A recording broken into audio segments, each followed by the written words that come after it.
Hello friends, welcome to my channel daily sports Bangla. এখানে আমি প্রতিদিন খেলার নিত্য নতুন ভিডিও পোস্ট করি। মোহনবাগানের সমান আর কোনো ক্লাব নেই, হাওয়া গরম করলেন আলবার্তো। আসন্ন ইন্ডিয়ান সুপার লিগের আগে প্রত্যেকটা দলই নিজেদের সংসার গুছিয়ে নিতে চাইছে। ব্যতিক্রমী নয় মোহনবাগান সুপার জায়ান্টও। গত মরশুমে লিগ শিল্ডের খেতাব জয় করলেও অল্পের জন্য তারা রক্ষা করতে পারেনি আইএসএল ট্রফি। সে কারণে আসন্ন মরশুমে দলের শক্তি আরও বাড়াতে চাইছে সবুজ মেরুন ব্রিগেড। আর সে কারণেই স্প্যানিশ ডিফেন্ডার আলবার্তো রড্রিগেজকে ইতিমধ্যেই তুলে নিয়েছে মোহনবাগান সুপার জায়ান্ট। ইতিপূর্বে আলবার্তো ইন্দোনেশিয়ার ক্লাব পারসিব বান্দাঙ্গে খেলতেন, আর সবুজ মেরুন ব্রিগেড যোগ দিতে না দিতেই কার্যত হুঙ্কার দিয়ে বসলেন রড্রিগেজ। মোহনবাগান সুপার জায়ান্ট মিডিয়াকে দেওয়া একটি সাক্ষাৎকারে তিনি বললেন, গত কয়েক বছর ধরেই আমি ইন্ডিয়ান সুপার লিগ নিয়মিত দেখছি। কীভাবে দাপুটে পারফরমেন্সের দৌলতে মোহনবাগান আইএসএল শিল্ড জয় করেছে সেটাও আমি দেখেছি, কিন্তু একমাত্র দলের সমর্থকদের দিকেই তাকিয়ে আমি এই ক্লাবে যোগ দিয়েছি। ৩১ বছর বয়সী এই ফুটবলারের মধ্যে যথেষ্ট অভিজ্ঞতা রয়েছে।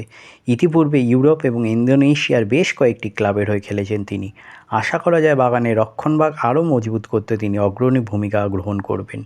ওই সাক্ষাৎকারে রড্রিগস আরও যোগ করেন, আমি যখন একটি দর্শকভর্তি কোনো স্টেডিয়ামে খেলতে নামি তখন নিজের সেরাটা উজাড় করে দেওয়ার চেষ্টা করি।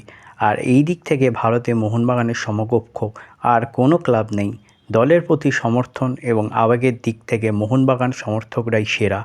আমার প্রাথমিক লক্ষ্য হবে আইএসএল শিল্ডটা ধরে রাখা এবং পাশাপাশি এই ক্লাবের হয়ে প্রতিটা টুর্নামেন্টে জয়লাভ করা। জয় মোহনবাগান। অন্যদিকে মোহনবাগানের হেড কোচ হোসে মোলিনাও রড্রিগেজকে পেয়ে যার পরনায় আনন্দিত। তিনি মনে করেন এই স্প্যানিশ ডিফেন্ডারের অভিজ্ঞতা দলের কাছে সম্পদ হতে পারে। বাগান কোচ বললেন, আলবার্তো একজন ডিফেন্ডার, এর শক্তি এবং আক্রমণাত্মক মনোভাব দলের রক্ষণভাগকে আরও মজবুত করবে। একজন ভালো ডিফেন্ডার হওয়ার পাশাপাশি ও প্রতিপক্ষের আক্রমণও বানচাল করতে পারে। ও যে মোহনবাগানের হয়ে খেলছে এতেই আমি যার পরনায় খুশি।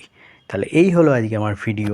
তাহলে আবার বলছি, আমার চ্যানেলটি যদি আপনাদের ভালো লেগে থাকে অবশ্যই আমার চ্যানেলটিকে সাবস্ক্রাইব করে নিয়ে পাশে রাখা বেল আইকনটিকে ক্লিক করে দেবেন, যাতে সবার প্রথমে আপনারা আমার ভিডিও দেখতে পান। ধন্যবাদ।